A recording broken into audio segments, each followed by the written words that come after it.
2 weeks in a row. I guess, Jason, you're really gunning for Jeff's position right now, but you're back because you got some interesting news. We had you on last week to talk about dashboard updates from engineering, but this week you got something really, really cool. Tell us about it. Yeah, we're excited to share.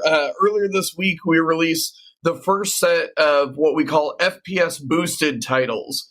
Back in December, we showed a prototype of some of the work that we were doing via the backcompat program to actually double the frame rate of existing games with no work by game developers. Right. And this week, we're sharing the first set of titles that actually take full advantage of that. And in these cases, the titles were historically running at 30 frames a second, and now we're able to get them to run at 60 frames a second.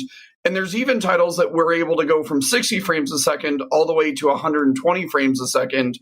And it's really delivering on that next-gen promise and that commitment to, the real feel and fidelity of the games that you play on the Xbox platform. So this is amazing. So it's FPS Boost is kind of coming to some of our backcompat titles, and what developers need to do is nothing, right? Because it's all being handled at the platform level, right, Jason?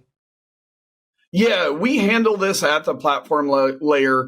And with all this extra power that we have with the Xbox Series X and Series S, what used to take 33 milliseconds for a game to actually process, we can do in half or a quarter of the time. So with all that extra processing power, we can really make sure that we're able to run the game at higher frame rates. And the only thing that a game developer needs to do is we partner with them and we make sure that they're still really happy with the experience. But there's no engineering work they need to do. There's no configuration work they need to do. We handle it all at the platform layer. Yeah, I got to tell you, I downloaded, I don't know if you can see it here, but I have Far Cry 4, which Jeff and I played through, did co-op, I think the entire game.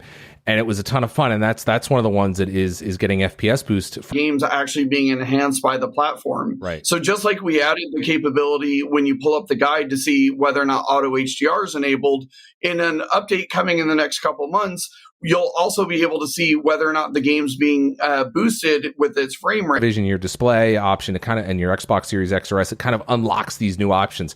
Can we expect more titles, or what's kind of the roadmap ahead for some of these FPS boost titles? Yeah, this week is just the first set of titles that we're releasing. We have many more titles that are in development and in testing right now, and we'll continue to release more titles over the coming months. Unfortunately, this technique does not work on all titles. In some cases, the way that the game was originally written, as we've been doing some testing of some of these titles, we've seen like animations run twice as fast or like physics running twice as fast. Yeah. And what's critically important to us is that we always respect the original intent of the creator. So that's why we're able to do this at the platform level. And then we work with the developer and the publisher and make sure that they still believe this really aligns with what they originally intended.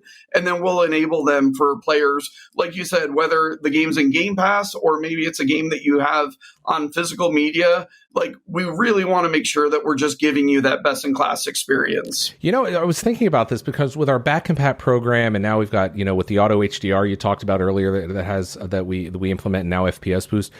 It's almost like that Xbox Series X and S is almost like it's the best place to play some of these classic games. We're preserving these memories for you and your family and your son or your daughter or whoever to really get them into gaming in the best possible way. So again, hats off to that backcompat team. They're just we've always called them magicians, and they seem to be redefining their magic again and again. So, Jason, thanks so much. Just a quick reminder: Dragon Age Inquisition, Watch Dogs 2, Sniper Elite 4, UFC 4, Far Cry 4, Super Lucky's Tale running at 120 hertz. All the rest of those are running up to 60. So it's really, or near 60. It's pretty amazing. So thanks for that. I'll link off to the blog post, and again, we'll get you on when we have some more news, Jason. Anything else to add before I let you go? Just, we're really excited, and I could totally agree with you. Like, the backcompat team continues to do amazing work, and we're really excited for what we're going to deliver later this year. Thanks, Jason.